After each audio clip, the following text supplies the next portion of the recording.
UPSC ने हमसे ना 2021 में पूछा था। बहुत ही इजी क्वेश्चन है यार।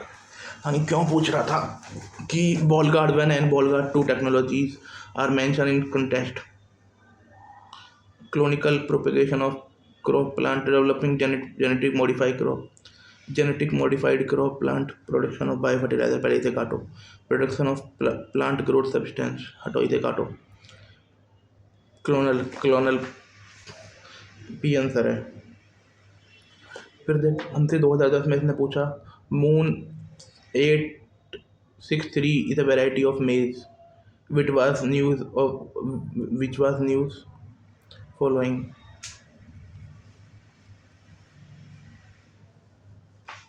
It is genetically modified variety with 10 times higher protein content with regular maize.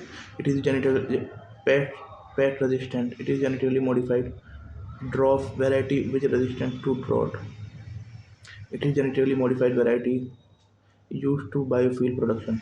यार क्योंकि मेरे ख्याल से डी का आंसर होगा 2010 वाले का। बी आंसर है भाई। पेस्ट रेजिस्टेंट है, मून पेस्ट रेजिस्टेंट है, ठीक है। फिर इसने हमसे पूछा 2018 में with reference to genetically modified mustard develop in India, मतलब पंजाब यूनिवर्सिटी का नाम आ गया। नहीं, दीपक पेंटल की लैब का काम है इसमें। जहाँ 3 काट दो। Option 2 GM mustard have a gene from soil bacterium gives the plant property of pest resistance to wide variety of pest, ठीक है जी। GM mustard has gene that allow to plant cross plantation of hybridization.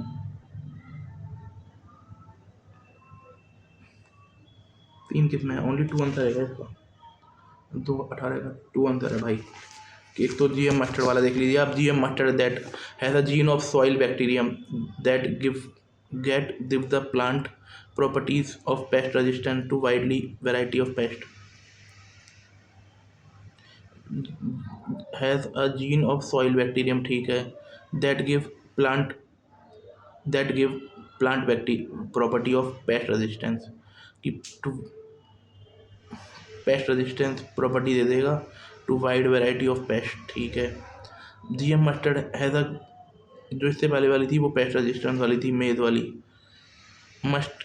GM mustard have gene allowed to plant cross pollination and hybridization.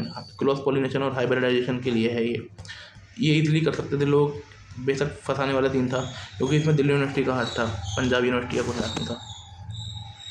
This question was on easy side if you stay calm and focus on the term of ball guard. We all know that ball worm affects cotton ball. At the term ball guard were actually referred to something that guard against ball worm, ठीक है।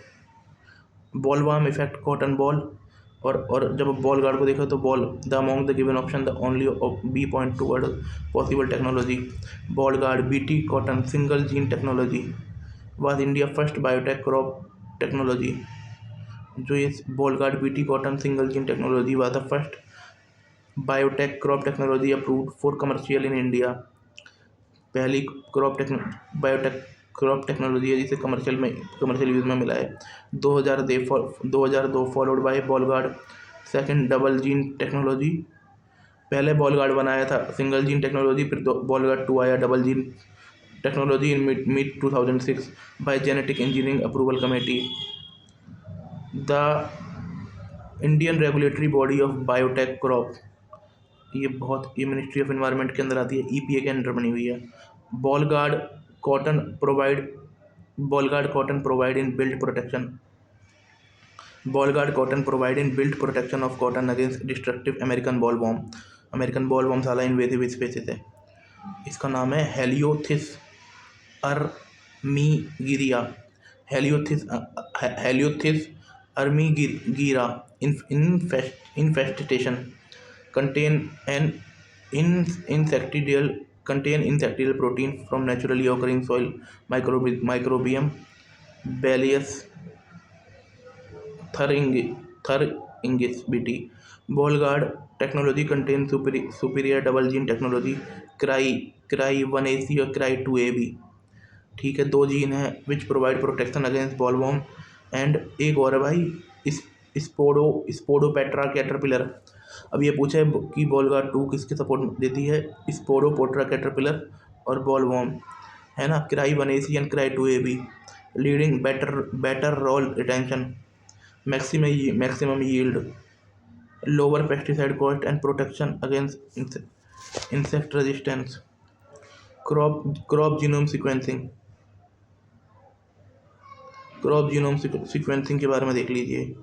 Crop genome sequencing involve decoding genetic makeup of crop and identify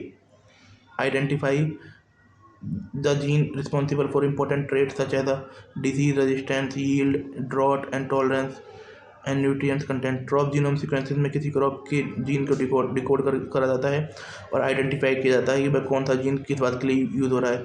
application crop improvement, marker assisted breeding, genome sequencing easily enable marker assisted breeding, मतलब नई breeding तैयार कर सकते हैं, nutritional enhancement को बढ़ा सकते हैं। मेरिट है एक्सेलरेटेड क्रॉप डेवलपमेंट बढ़ा सकते हैं, सस्टेनेबिलिटी बढ़ा सकते हैं। Precision agriculture, detail generate data होगा तो बढ़िया होगा। इशू है हाई कॉस्ट है, डाटा कॉम्प्लेक्सिटी है। डाटा कॉम्प्लेक्सिटी तो कोई फ़र्क नहीं है, क्वांटम कंप्यूटर है, AI है। Gene drive in pest control, gene drive are genetic engineering technologies that ensure specific gene is passed to nearly offspring in population. Gene drive ऐसी वो है, इसका मतलब है कि ना जेनेटिक इंजीनियरिंग टेक्नोलॉजी है, वो इंश्योर करती है कि कोई specific gene is passed on to nearly offspring in the population which can be use to control pest population और स्प्रेड बेनिफिशियल जीन। कोई भी स्पेसिफिक जीन वो जरूरी पास हो आने वाली पॉपुलेशन में, which can be use control pest population and spread beneficial gene. इससे ये पेस्ट पॉपुलेशन और बेनिफिशियल जीन के लिए होता है। Use malaria vector control, gene drive can be use modify mosquito to make resistance to malaria parasite. और एक second के लिए अभी उठाता हूँ इसे।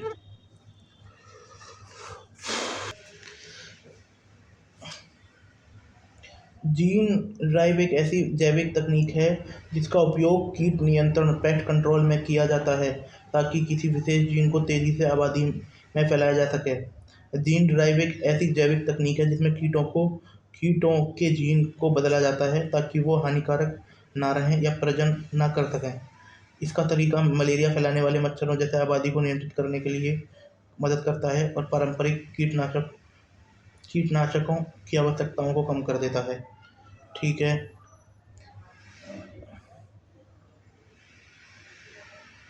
इन्वेसिव स्पीशीज को कंट्रोल करता है। इसमें क्या करते हैं, जीन ड्राइव में बदलाव उस ऑर्गेनिज्म में किया जाता है जैसे कि मच्छर या कोई अन्य कीट में किया जाता है।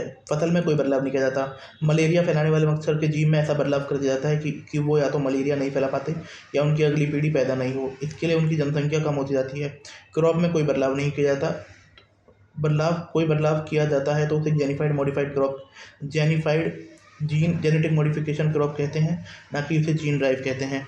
इस जीन ड्राइव में पेस्ट कंट्रोल में मदद करता है।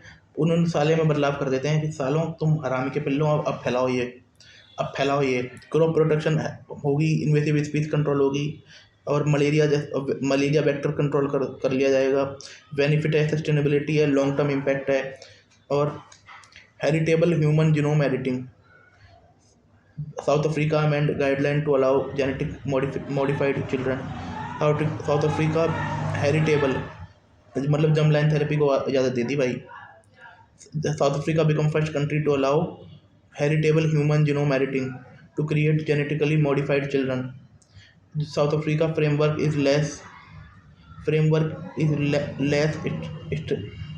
stringent than one proposed by organism like WHO। देखें क्या है, क्या मतलब है ये। अब ये है कि भाई कि साउथ अफ्रीका ने जर्मलाइन थेरेपी की परमिशन दे दी है। अब जो ये human genome editing, heritable human genome editing होगी, ये चेंज इन जर्मलाइन किया जाएगा, sperm egg and embryo making these alteration heritable by offspring. इनमें अल्ट्रेशन किया जाएगा हेरिटेबल बाय ऑफस्प्रिंग में। टेक्निक यूज़ की जाएगी zinc finger nucleus transcription aviator like effector activator transcriptome activator like effector nucleus CRISPR Cas nine mega न्यूक्लियोसिस। अब कौन कौन सी technique use की जाएंगी जर्म लाइन थेरेपी में, जिसमें एग और स्पर्म और एम्ब्रियो में चेंज कर दिए जाएंगे। साउथ अफ्रीका पहला देश बन चुका है। Zinc finger nucleus transcriptome aviator like effect activator like effector nucleus TALEN CRISPR Cas nine mega nucleasis. Application है ड्राइव प्रिवेंशन के लिए, advancement in gene genetic research, reproductive technology. Concern है भाई, ऐसे कंसर्न हो सकते हैं जो कभी नहीं देखे गए। एथिकल इशू है, सोशल इम्पैक्ट है, डिज़ाइनर बेबी बनेगा।